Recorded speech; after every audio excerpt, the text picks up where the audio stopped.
Hello, everyone, and welcome back to another episode of Tunero Forever. And here we are, um, past halfway in the season. I was on a bit of a hiatus. I'm still in this experimental period with the podcast, but I am back.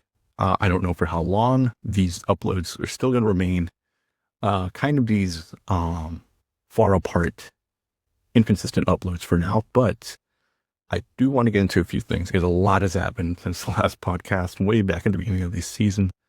We've had Sanabria leave. We've had some embarrassing losses.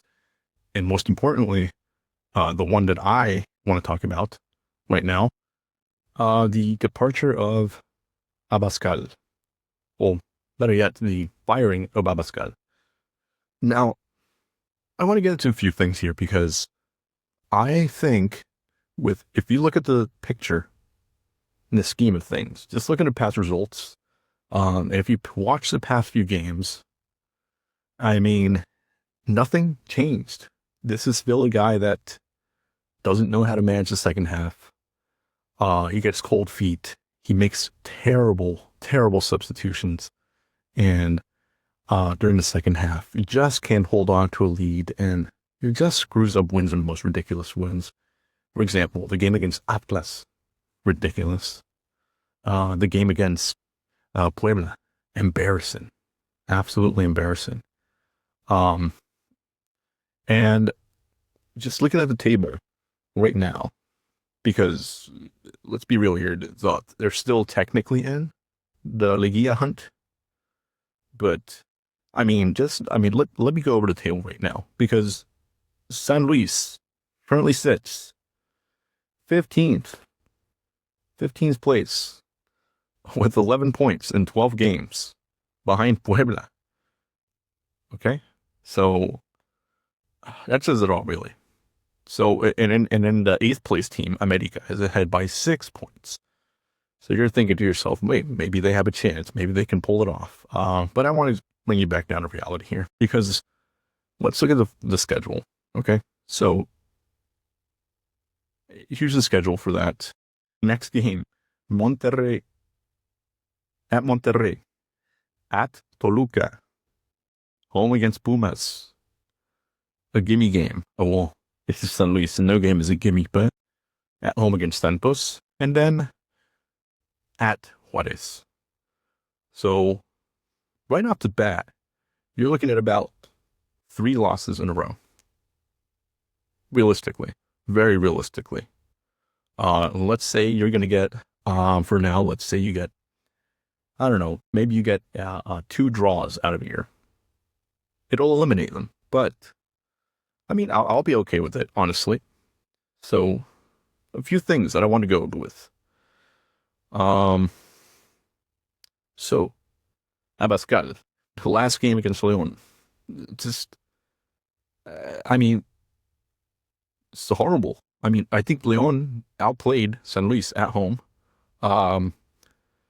And furthermore, I think you could hear it in the fans' frustration, and you can see it in visually, because what I talked about in the beginning of the season, fans are starting to lose hope. You got to know when to cut the thread, because the damage this guy has done, Abascal, to the club is it's pretty bad. We're talking an average of around 10,000 people at home. So the last 2 games against Pachuca, another frustrating draw at home, and against Leon, a loss. It's really telling, and people, the commentary points it out. Oh, they're asking for his head or whatever.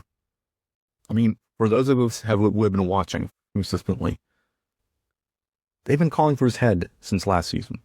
All right, like, these guys aren't stupid. They know ball. There's not many of them, but they know ball for sure. And then not only that, but the frustration with some of the players.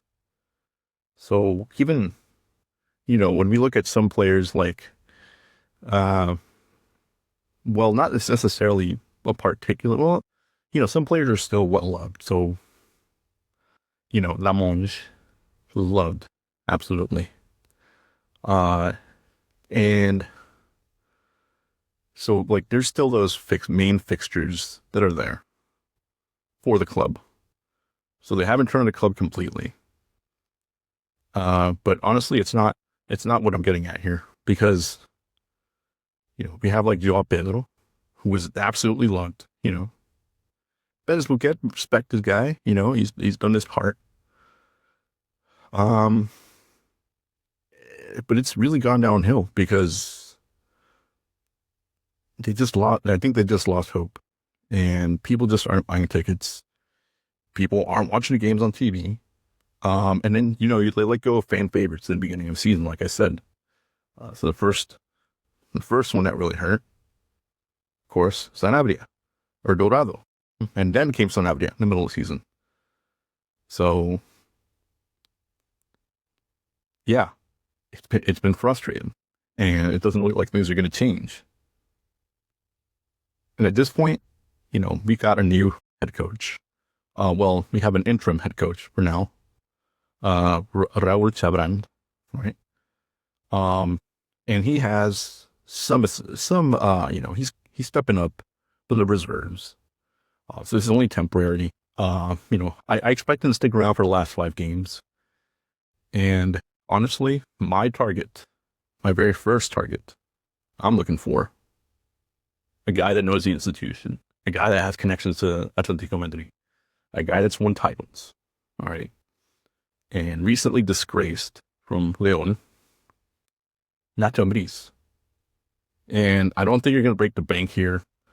I think he still has it. I think he can rebuild his club to something more. But I think realistically speaking, I mean, let's get into Liga again, starting off. Let's get back into Liga. So, Raul Chabran, I'm looking for a few things here. So, they can pull up a few ties, a few wins in the end of the season. That's fine. One, don't get humiliated. 2, win a game or 2 at home. It's just getting old, Give the fans something to look forward to.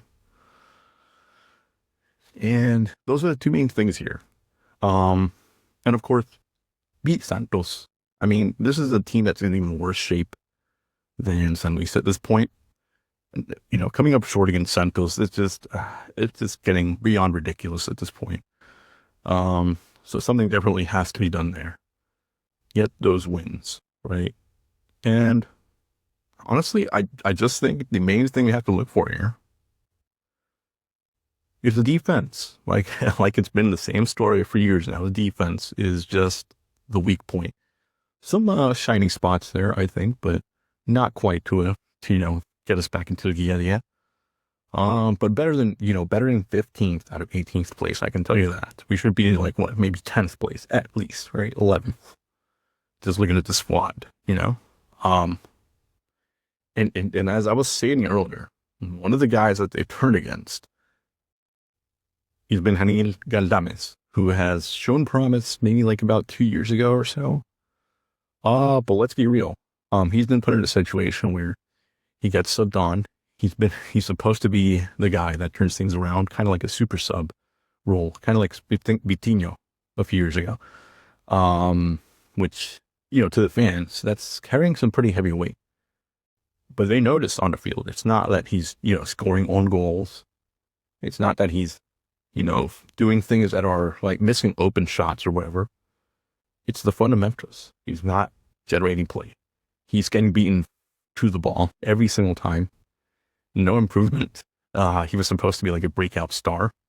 The hype really died down, so it just feels disappointing. And at topping off, it's leaving Colossus, especially in the games.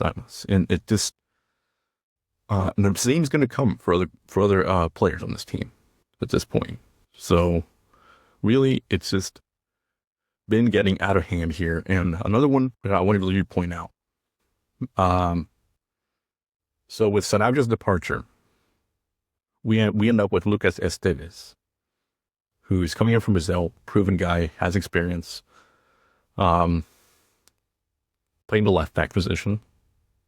And honestly, comparable to Sanabria on the left wing. But defensively, just a liability. He looks like a deer on ice. Okay, he just something's off. His I want to say his I don't know if it means like some physicality, some adaptation. Something is off here, and it's leading to losses, like the game against Atlas, for example. Very frustrating. And we've seen some other moves as well, like interesting moves. So we've had a Fuente return to a starting rotation in the last few games, and Bamboo's kind of gone off to the side ever since he got that red a few weeks ago. Do I agree with it? I think overall, Fuente is a more balanced player. However, we need Bamboo's defensive prowess. I know people are going to say Bamboo is a klutz in the backfield. He cannot handle the ball. He's not supposed to do that. Someone else can handle that. Let's get that responsibility to Esteves. And Sanabria is over there in MLS, living a comfy life. Probably going to go to the Wolf Cup at this point, and we're here with Lucas Esteves. And Uruguay, congrats to them. They got that nice draw at England a few days ago. And of course, there's been other ones that are just kind of like I feel for Edu Aguila, for example. I think he's been great. He's been solid, but he's fallen victim to a few red cards, disciplinary issues, things like that. It's just not good. I see him maybe having a shot during the next World Cup cycle. I think it's over right now, pretty much. Mexico already played Portugal and Belgium in preparation for the World Cup, and it's over, unfortunately. But he got to wear the green a few times, so it's promising. And then we have guys that are just absolutely phenomenal, consistent, identified with the club at this point. So Fad Lamonge keeps scoring goals via free kicks, high IQ on the ball in the midfield, knows where to step back, can execute very good passes, excellent on free kicks, set pieces.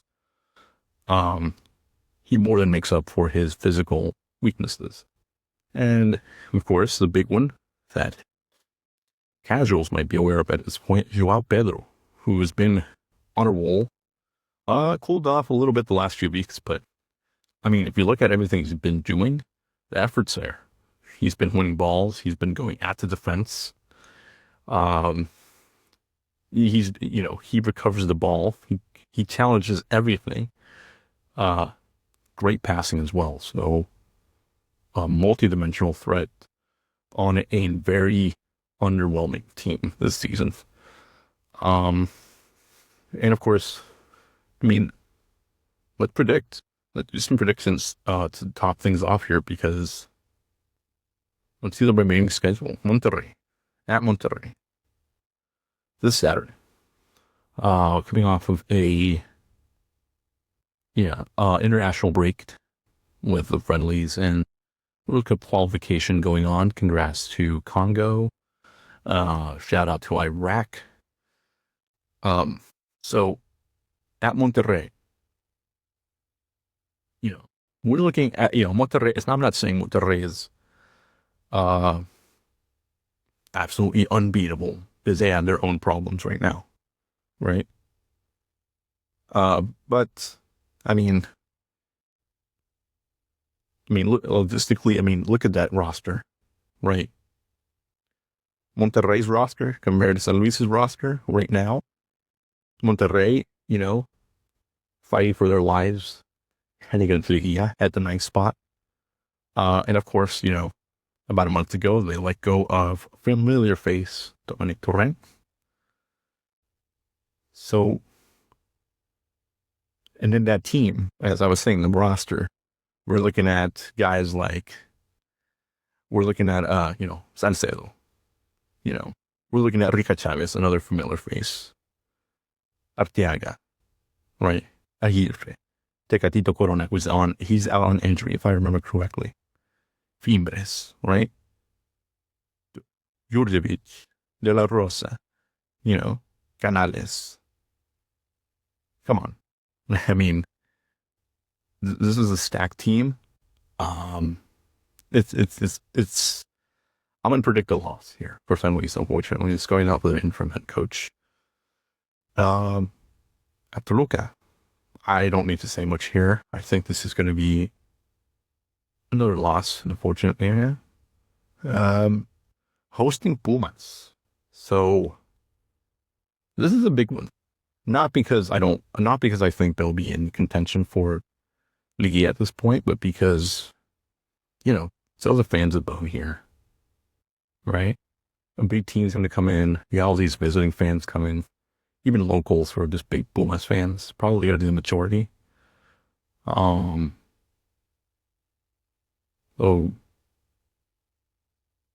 yeah,